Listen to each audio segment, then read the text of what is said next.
आज मीठे बाबा के 16 तरीके महावाक्य हैं। आज बाबा ने कहा, मीठे बच्चे, इस समय सभी के सुख संपत्ति का देवाला रावण 5 विकारों ने निकाला है। तुम अभी रावण रूपी दुश्मन पर जीत पाकर जगत जीत बनते हो। बाबा कह रहे दिवाला निकाला है रावण ने। तो प्रश्न है, ड्रामा के किस राज को जानने के कारण तुम बच्चों के ख्यालात बड़े ऊंचे रहते हैं? तो आंसर है, तुम जानते हो ड्रामा अनुसार ऑटोमेटिकली प्रभाव निकलता जाएगा। फिर भक्तों की भीड़ लगेगी, उस समय सर्विस नहीं हो सकेगी। जो बाबा के बच्चे दूसरे धर्मों में कन्वर्ट हो गए हैं वो निकल आएंगे। बाबा ने कहा, इसीलिए तुम्हारे ख्यालात बहुत ऊंचे रहते हैं कि कहाँ से कोई निकले तो बच्चा बन बेहद के बाप से अपना वर्षा ले। तुम्हें ये ख्याल नहीं रहता कि कोई निकले जो पैसा दे, लेकिन शिव बाबा पढ़ाते हैं ये निश्चय बैठे और बाबा से वर्षा लेने के लिए भागे। बाबा ने कहा, तुम्हारा पैसे से कोई मतलब नहीं, तुम्हारा मतलब है कल्याण से, कोई वारिस बच्चा पैदा हो। ठीक है, तो यही सोचना चाहिए और यही सोचने की वजह से सेवा इतनी बढ़ रही है। इस सोचने की वजह से ही बाबा के घर में, बाबा के बच्चों में परिवर्तन हो रहा है, क्योंकि बाबा ने 1 रुपये भी फीस नहीं रखी। ठीक है, तो बाबा कह रहे, बच्चे ड्रामा अनुसार प्रभाव निकलेगा, तुम बस करते जाओ। ठीक है, जैसे कल भी कहा, जितना आपसे हो उतना आप करें, खाली ना बैठे। ठीक है, तो गीत है, ले लो दुआएं माँ बाप की, सिर से गठरी उतरे पाप की। तो बाबा है हमारे माँ बाप, कहते हैं मेरी बात मानोगे तो धीरे धीरे पाप कर्मों से मुक्त हो जाओगे। ओम शांति। सेवा को सर्विस भी कहते हैं। पहले माता पिता सेवा करते हैं, अब देखो प्रैक्टिकल में कर रहे हैं ना। अभी से ही सभी कायदे अनुसार, कायदे कानून परमपिता परमात्मा आकर स्थापन करते हैं। तुम बच्चे आते हो, मम्मा बाबा कहते हो, तो मम्मा बाबा भी तुम्हारी सेवा करते हैं। हद के माँ बाप भी बच्चों की सेवा करते हैं। माँ बाप गुरु वह सब है लौकिक, यह है पारलौकिक। बाबा ने कहा, लौकिक को तो सब जानते हैं, बरोबर बाप जन्म देते हैं, टीचर पढ़ाते हैं अर्थात शिक्षा देते हैं, फिर वानप्रस्थ अवस्था में गुरु किया जाता है। ये रस्म रिवाज कब से शुरू हुई? अभी से यह आरंभ होती है। बाबा ने कहा, इस समय ही सतगुरु आते हैं, समझाते हैं, मैं तुम्हारा बाप भी हूँ, टीचर भी हूँ और तुम्हारा सतगुरु भी हूँ। बाप के तो बच्चे बने हो, टीचर के रूप में इनसे शिक्षा पा रहे हो। तो मतलब यहाँ पर यह है कि आपका बुद्धि हो किसी एक संबंध से न लगे तो दूसरे से लगा लो।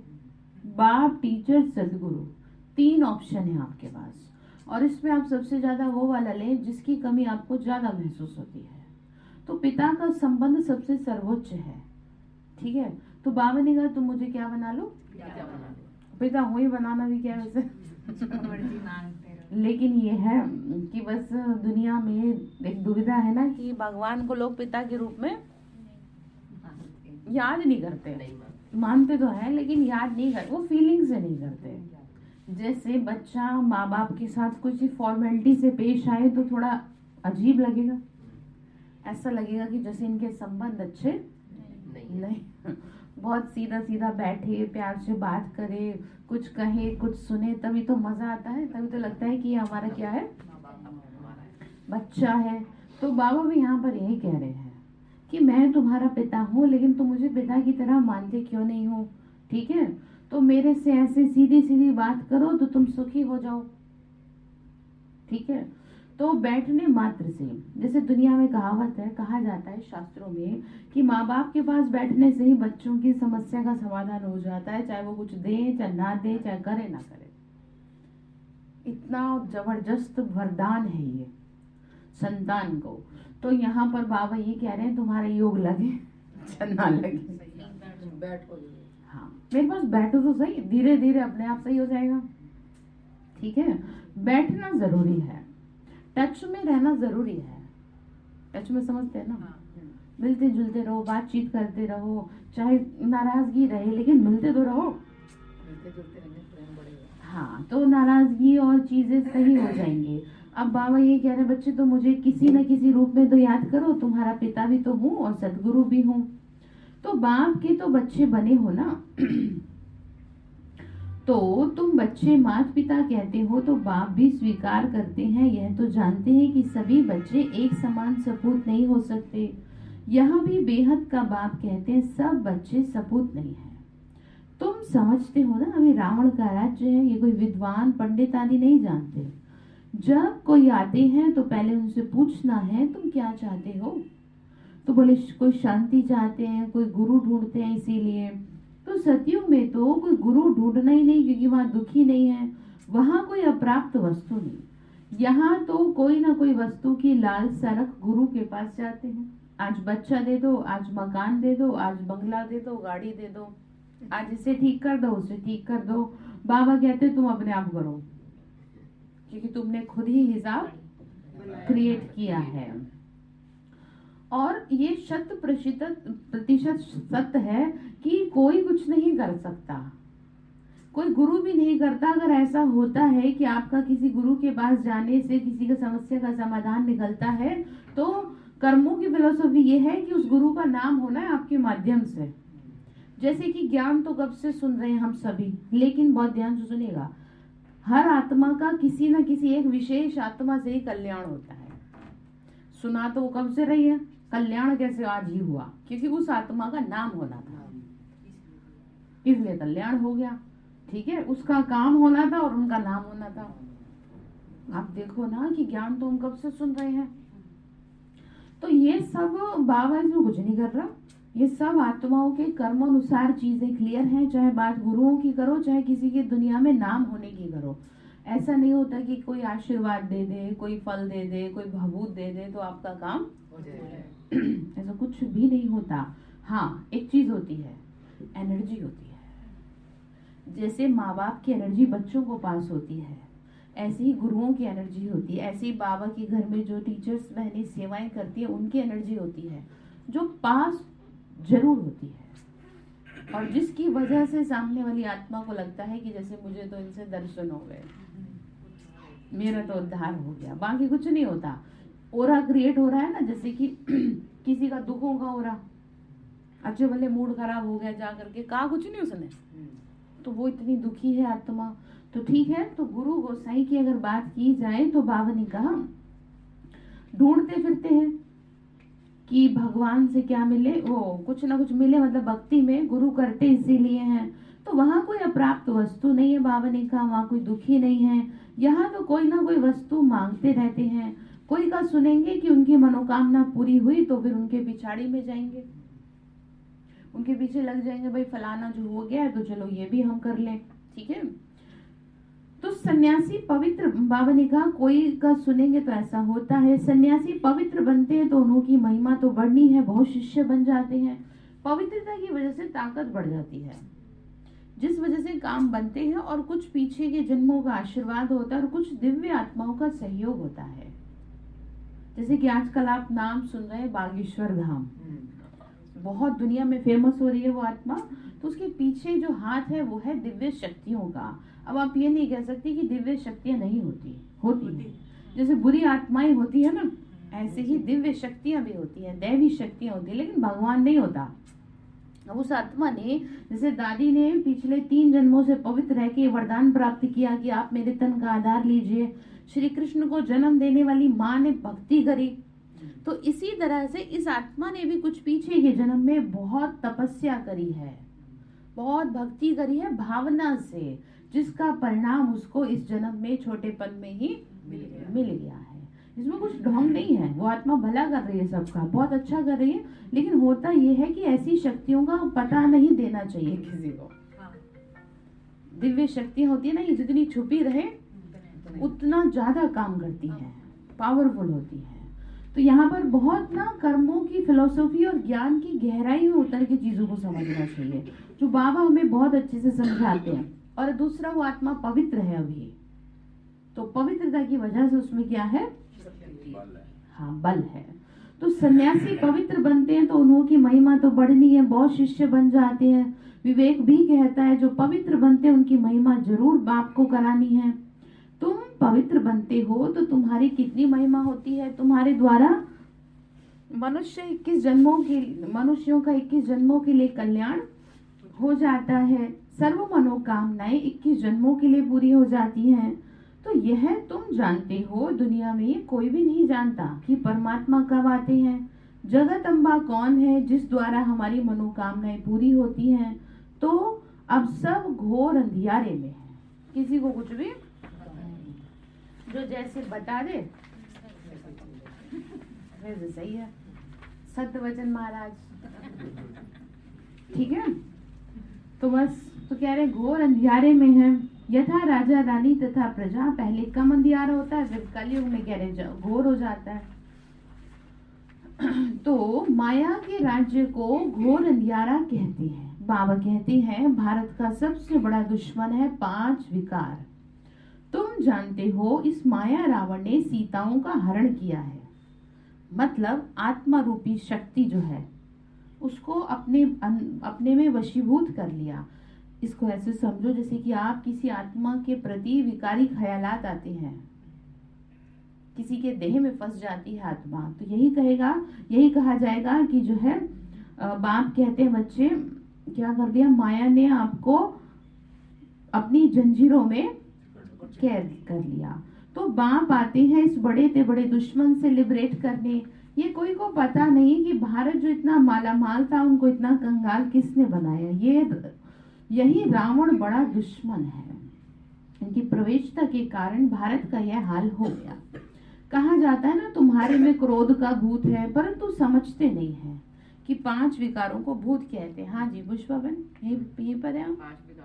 हाँ ठीक है, तो किसी को भी समझाओ। तो ये भूत अर्थात रावण ही सबसे बड़े दुश्मन है। तो ऐसे नहीं कि मुसलमानों व क्रिश्चियनों ने भारत को कंगाल बनाया, नहीं, सबके सुख संपत्ति का दिवाला इसी रावण ने निकाला। तो बाबा ने कितना सेट कर दिया लाइन, ठीक है। मतलब सबके सुख चैन को खत्म करने वाला, और लोगों ने एक दूसरे को दोष दे दिया, मनुष्य को दे दिया, घर के व्यक्ति को दे दिया कि तुम्हारी वजह से मेरी क्या हो गई, सुख शांति। तो ये समझने की बातें हैं। तो किसी को दोष ना दे, उसमें बैठे हुए विकारों को दोष दे, ठीक है। वो तो बेहोश है आत्मा, ठीक है। जिसमें वो विकार है वो तो बेहोश है। जैसे किसी के ऊपर इविल सोल का इफेक्ट होता है तो उसे तो कुछ पता ही नहीं होता वो क्या उल्टे कर्म कर रही होती है आत्मा, वो तो बेहोश है। तो ऐसे ही जो व्यक्ति क्रोध में है वो हाँ, उसे कुछ नहीं पता, नशे की हालत में है वो। तो बाबा कह रहे तुम मुझसे क्यों दुश्मनी निकाल रहे हो, तुम तो उल्टा और अपने कर्म क्या कर लोगे इस चक्कर में, क्योंकि वो निर्दोष आत्मा है। जब उसे होश आएगा तो उसे बहुत रियलाइजेशन होगा। इसको ऐसे समझो जैसे 2 भाई अभिमानवश लड़ तो लेते हैं, लेकिन अभिमानवश एक दूसरे को सॉरी नहीं बोलेंगे, लेकिन बाद में रियलाइज करेंगे कि हमने गलती करी है। इसका मतलब वो आत्मा अच्छी है, बस अभिमान की वजह से, अपनी ईगो को सेटिस्फाई करने की वजह से रियलाइजेशन दिखा नहीं रही। हाँ, वही तो कह रहे हैं ना कि वो इतना यहाँ पे चढ़ गया, सर पे चढ़ गया। तो इसीलिए बाबा यहाँ समझा रहे हैं बच्चे तुम्हें किसी से थोड़ी दुश्मनी है, तुम्हारी दुश्मनी है 5। बाबा ने कहा किसी को समझ ही नहीं आती है बातें। अब सन्यास धर्म को 1500 वर्ष हुए, उनकी संख्या बहुत वृद्धि को पाई। वृद्धि को पाते पाते अभी आके जर्जरीभूत अवस्था को पहुंचे हैं। तुम्हारा तो अब सतो प्रधान नया झाड़ है। तुम अभी रावण के साथ युद्ध कर रहे हो। गीता में रावण का नाम नहीं है। उन्होंने फिर हिंसक युद्ध दिखा दी। तो बाबा बोले बच्चे 5 विकार रूपी रावण पे जीत पाने से तो जगत जीत बनोगे। अन्य सभी धर्मों को तो वापस जाना है, क्योंकि सतयुग में तो एक ही धर्म और एक ही राज्य होगा। सो जिन्होंने कल पहले लिया था, जो सूर्यवंशी बने थे, वही सतो प्रधान नंबर 1 राज्य करेंगे। सतयुग में था एक ही धर्म, फिर पुनर्जन्म लेते लेते अभी तो बहुत वृद्धि हो गई। जैसे अन्य धर्मों में अनेक प्रकार की वृद्धि हो गई, वैसे इसमें भी ब्रह्म समाज, आर्य समाजी आदि कितने हैं, देखो वंडर है। तो सभी भारतवासी एक हैं, आदि सनातन धर्म भी एक था। सिजरा तो ऊपर से ही चलता है, तो भारत खंड है ना, सचखंड, ठीक है। तो फिर क्या कह रहे, जहाँ आकर देवी देवता धर्म में ट्रांसफर करते हैं, तुम जानते हो पहले 7 रोज भट्टी में रख शूद्र से ब्राह्मण बनाना पड़े। मतलब 7 रोज तक आत्मा को अपने अकॉर्डिंग चलाना पड़ता है। तो कोई भी आए किसी को समझाओ, ये मत कहो कि आपको सारे जीवन यही करना चाहिए। आप उन्हें कहो भाई आप बस 7 दिन कर लो हमारे कहने से। जैसे आप किसी को समझा रहे हो तो उसे केवल 7 दिन का टारगेट दें कि आपको फिर जो करना है करिए, लेकिन आप 7 दिन जब तक आप यहाँ आ रहे हैं तब तक आप ये काम कर लीजिए, तो इसका इफेक्ट आएगा। तो आत्मा उसको रिजेक्ट नहीं करेगी, उसको एक्सेप्ट कर लेगी, क्योंकि 7 दिन करना कोई मुश्किल। और बहुत ध्यान से सुनिए, 3 दिन के बाद चौथे दिन से ही साइकोलॉजी अपने आप सेट होने लगती है। आप कोई काम 3 दिन कर लो, किसी तरह खुद को 3 दिन अपने आप को तैयार कर दो किसी चीज के लिए, चौथे दिन अपने आप आपसे होगा। जैसे आपको वॉक करनी है, आपसे नहीं हो रहा, आप 3 दिन कोशिश करो खुद को, मैं 3 दिन करूंगी, चौथे दिन अपने आप जाओगे भाग के।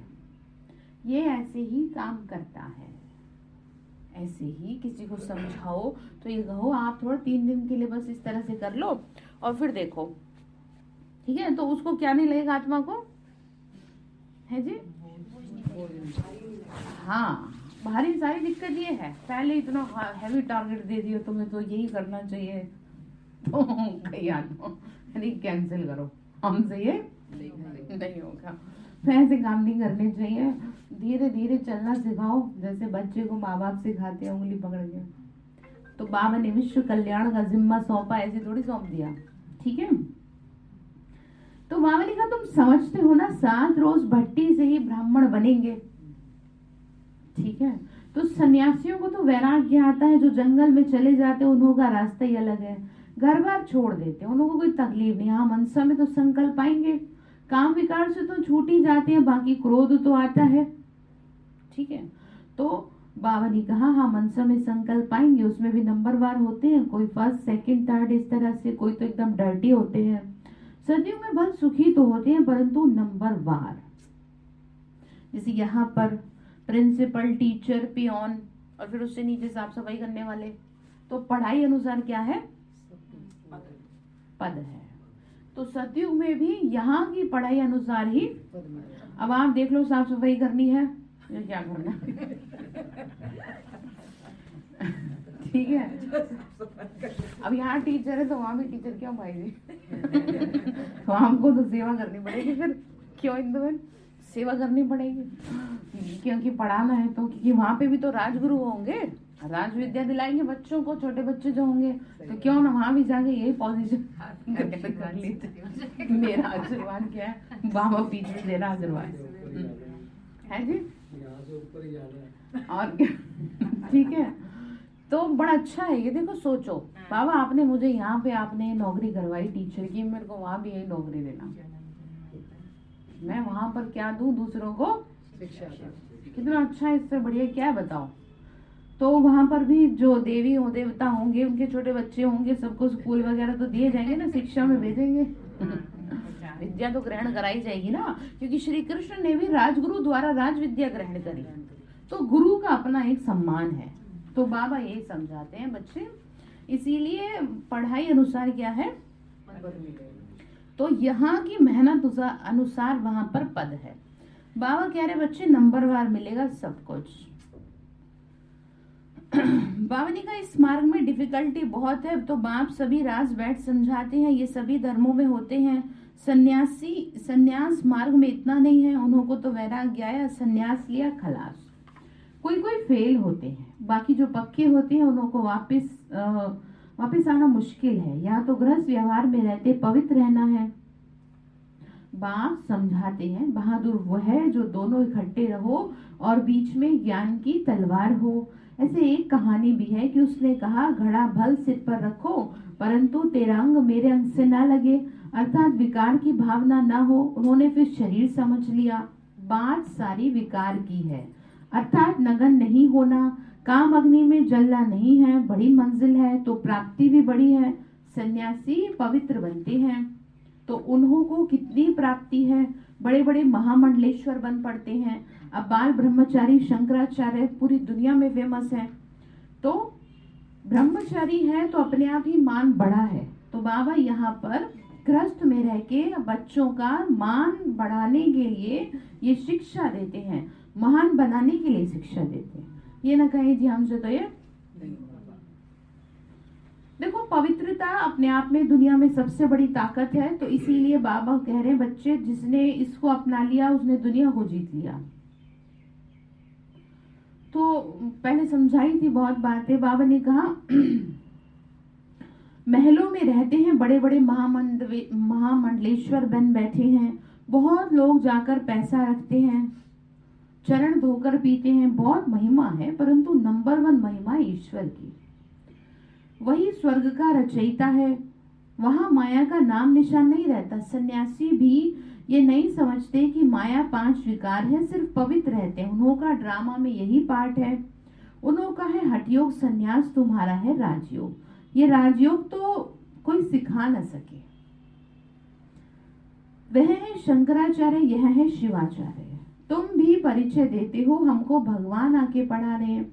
वह तो जरूर नरक का मालिक बनाएंगे, जरूर स्वर्ग का मालिक बनाएंगे, नरक का तो नहीं बनाएंगे। वह तो रचता ही स्वर्ग का है। तो गृहस्थ में रह के पवित्र बनना है, इसमें ही मेहनत है। ठीक है। कन्याओं को शादी बगैर रहने नहीं देते। आगे विकार के लिए शादी करते थे, अब विकारी शादी कैंसिल कर ज्ञान चिता पर बैठ पवित्र जोड़ा बनते हैं। तो अपनी जांच करनी है कि बुद्धि कहीं चलायमान तो नहीं होती, मन में तूफान तो नहीं आते। भल मन में संकल्प आते हैं, परंतु कर्मेंद्रियों से विकर्म नहीं करना। भाई बहन समझने से, ज्ञान चिता पर रहने से काम अग्नि नहीं लगेगी। अगर आग लगी तो अधोगति को पाएंगे। यूं तो सारी दुनिया भाई बहन है, परंतु बाप जब आते हैं तो हम उनके बनते हैं। तो अभी तुम प्रैक्टिकल में ब्रह्मा मुख वंशावली बने हो, तुम्हारा यादगार भी यहाँ है। बाबा ने कहा यहाँ है अधर कुमारी का मंदिर। जो काम चिता से उठकर ज्ञान चिता पर बैठते हैं उनको अधर कुमारी कहा जाता है। तुम सन्यासियों को भी समझा सकते हो, बाकी कोई से फालतू माथा नहीं मारना चाहिए। देखो उसका मतलब ये है कि आप बात सारी कह दें, बाकी सारी बात फिर उसी पर डाल दे। जैसे लॉ में होता है बर्डन, जो है बर्डन ऑफ प्रूफ उसी पे होता है जो बात कहता है। तो यहाँ उल्टा कर दो कि आप बात कहे तो दो, लेकिन उसी पर डाल दो भाई आपकी, आप इस बारे में सोचिएगा, क्योंकि आप खुद ही क्या है, समझदार। बस तो उसे लगेगा हाँ मैं भी तो समझदार हूँ, मुझे भी तो क्या है सारी सारी नॉलेज है। तो सांप भी मर गया और उसे ये भी ना लगे कि ये पता नहीं क्या बता रहे हैं और हमारी बात भी लग दे। तो बाबा बड़ा चतुर सुजान है। मैं तो बाबा को कई बार कहती हूँ आप बहुत चालाक हो और बच्चे ऐसे सीधे साधे होंगे बोलने वाले। अभी तो नाम रख दिया बोला बाला, ठीक है उस क्या करें। तो बाबा कह रहे बच्चे बाकी किसी से फालतू माथा पात्र जिज्ञासु होगा, वह तो अकेला आकर प्रेम से समझेगा। कोई हंसी उड़ाने के लिए भी आते हैं तो और भी मजा है। तो बाबा ने कहा उन्हें सजा मिलेगी। जो स्टार्टिंग में किसी का मजा करते हैं ना, हंसी मजाक में किसी का मजाक उड़ाते हैं, तो वो सजा के भागी डेफिनेटली बनते हैं। उसके पीछे कारण है, क्योंकि बाबा ने रिकॉर्डिंग कर ली। ठीक है, दुनिया में भी कहते हैं जिस पे जग हंसा है उसी ने इतिहास रचा है।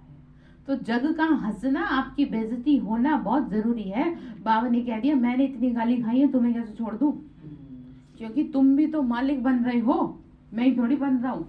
तो ठीक है, सब ठीक है, बाबा कह रहे बच्चे इसीलिए, लेकिन तुम ध्यान रखो कोई हंसी उड़ाता है तो भी ठीक है, इसलिए नब्ज देखकर ऐसी दवाई।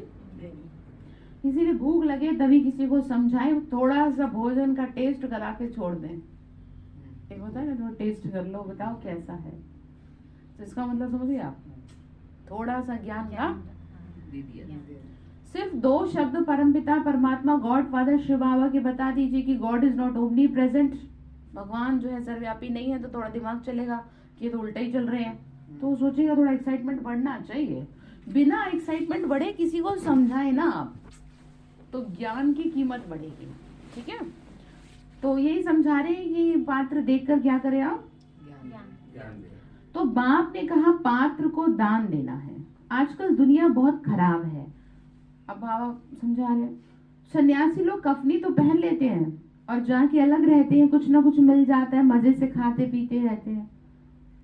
तो आजकल उन्हों का प्रभाव है तुम्हारे में, तो जो अच्छी सेवा करते हैं तो उन्हों की महिमा से औरों की भी महिमा निकल पड़ती है।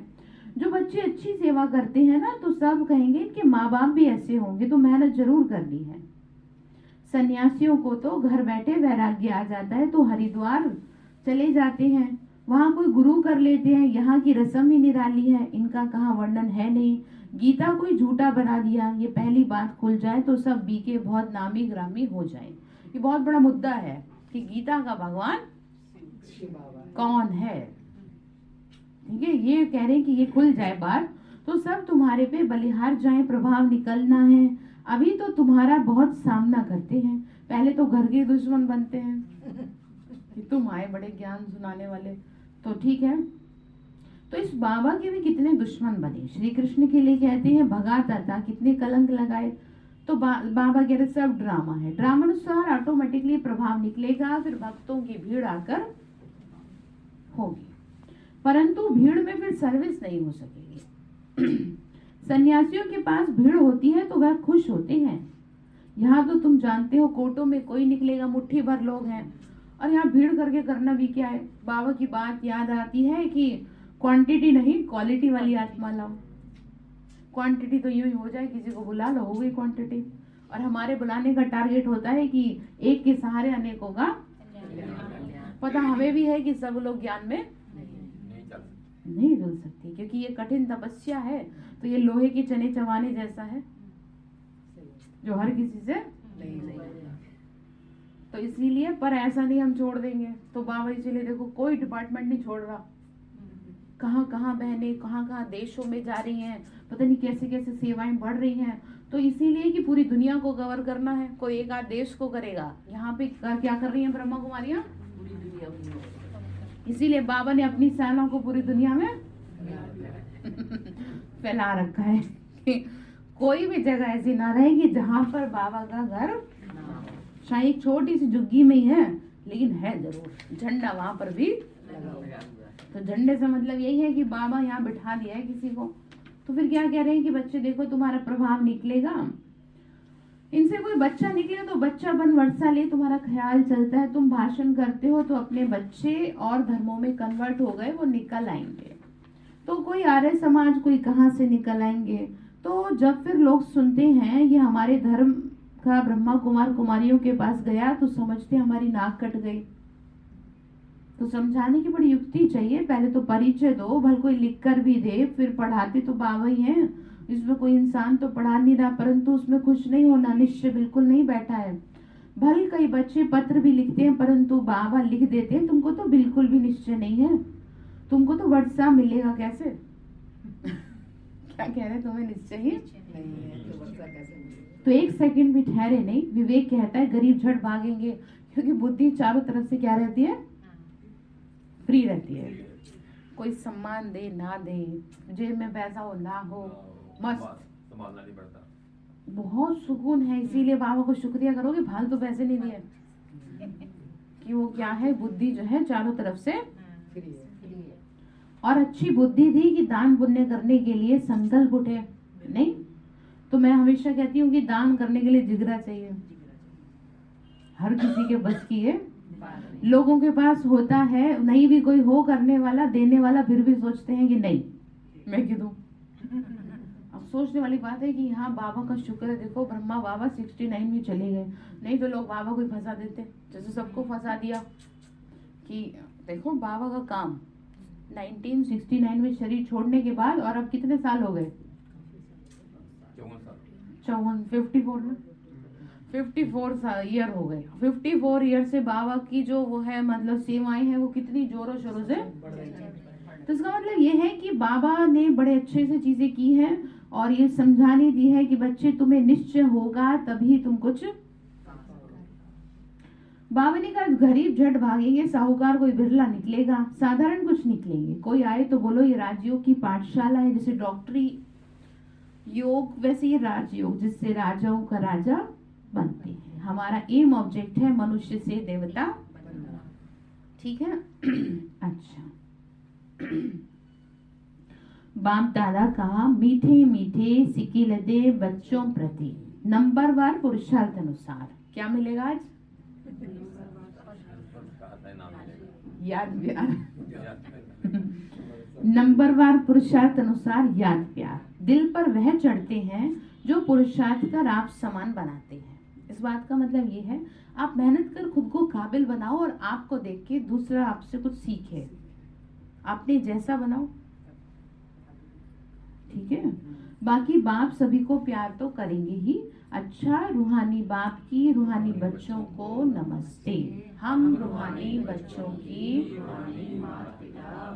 दादा को नमस्ते। नमस्ते बाबा, शुक्रिया बाबा, शुक्रिया बाबा, शुक्रिया बाबा। धारणा के लिए मुख्य सार है, कर्मेंद्रियों से कोई भी पाप नहीं करेंगे। ठीक है। गुस्सा आ रहा है बच्चे पे, ये नहीं कब तक कंट्रोल करूं। अच्छा, कईयों को साथ ये दिक्कत है, किसी को उतारेंगे नहीं तो बर्तन ही फेंक के मारेंगे। करते हैं ना, क्योंकि कोई किसी को कह सकते नहीं, हाँ वो फेंक देंगे। तो ये भी आपका क्या हो जाएगा? पाप बन जाएगा। गुस्सा तो उतारा आपने, तो ये जो विकर्म बन जाएगा। ठीक है। अच्छा, कहाँ नहीं बनेगा? जब बाबा पे उतारोगे। क्योंकि वहां से रिप्लाई नहीं आएगा ना। वो तो जैसे माँ बाप बच्चों कितना ही गुस्सा करे उसके सर पे क्या फेरते हैं? उसे प्यार करते हैं, शांत हो जा। तो बस थोड़ी देर में वो अपने आप ही क्या हो जाता है? तो फिर पाप बनेगा? माँ बाप से पाप नहीं बनता। तो बाबा से भी अगर आप गुस्सा आ रहे हैं ना, ऐसी फोटो ले लो और जो सुना है सुना डालो, क्योंकि वो प्यार का। ठीक है। लोगों से नाराजगी ना जताएं, फलानी ऐसी है वो ऐसे, छोड़ो, जो जैसा फ्री। अब बस करो, बहुत हो गई, तेज हो गई, अब भी यही सब चलेगा तो जिंदगी बेकार है फिर। ठीक है। तो क्या कह रहे हैं? विकर्म आप नहीं करेंगे। कैसे? कर्मेंद्रियों से गुस्सा आ रहा है तो बाबा पे उतारे, इतना ध्यान रखें वो आपको ठीक ज्ञान और योग बल से मन के तूफानों पर विजय प्राप्त कर। तो दूसरी पॉइंट है, सेवा ऐसे करनी है जिससे माता पिता का नाम वाला हो। ठीक है। ऐसी इंडिया निकाल लेनी जिंदगी, तो सेवा करनी है ना, तो नाम वाला हो, सबकी दुआएं मिलती रहे। तो वरदान दिया बाबा ने, अपने अनादि स्वरूप में स्थित रहे, सर्व समस्याओं का हल करने वाले एकांतवासी भाव। बाबा ने कहा अपने अनादि स्वरूप में स्थित रहे, सर्व समस्याओं का हल करने वाले एकांतवासी भाव। आत्मा का स्वधर्म सुकर्म, स्वस्वरूप और स्वदेश शांत है। संगम योग की विशेष शक्ति है साइलेंस की शक्ति। आपका अनादि लक्षण है शांत स्वरूप रहना और सर्व को शांति देना। इसी साइलेंस की शक्ति से विश्व की सर्व समस्याओं का हल समाया हुआ है। शांत स्वरूप आत्मा एकांतवासी होने के कारण सदा एकाग्र रहती है और एकाग्रता से परखने व निर्णय करने की शक्ति प्राप्त होती है, जो व्यवहार व परमार्थ दोनों की सर्व समस्याओं का सहज समाधान है। तो पॉइंट की बात है एकाग्रता, साइलेंस की शक्ति। तो स्लोगन है, अपनी दृष्टि वृत्ति और स्मृति की शक्ति से शांति का अनुभव कराना ही महादानी बनना है। मतलब आप चलता फिरता एक उदाहरण बन जाओ। ठीक है। तो वही महादानी बनना है। तो आज का होमवर्क है अव्यक्त इशारे। जैसे वाणी द्वारा प्रत्यक्षता करते हो तो वाणी का प्रभाव बढ़ता है, उससे भी ज्यादा प्रभाव गुण और कर्म का बढ़ता है, आपके चरित्र का बढ़ता है। तो आप हर बच्चे के नैनों से अनुभव हो कि इन्हों के नैनों में कोई विशेषता है, साधारण नहीं, अनुभव करें, अलौकिक है। उन्हों के मन में क्वेश्चन उठेगी, ये कैसे बने, कहाँ से बने। स्वयं ही सोचे और पूछे कि आपको ऐसा बनाने वाला कौन। तो अपनी स्थिति द्वारा बाप को प्रत्यक्ष करो। अब देखो कि आप कितनी जल्दी अपने आप को ठीक कर लेते हैं। ठीक है। तो बात आपको समझ में आ गई। तो कर्म इंद्रियों से क्या नहीं करेंगे? ठीक है, हाँ, वेरी गुड। अच्छा, ओम शांति।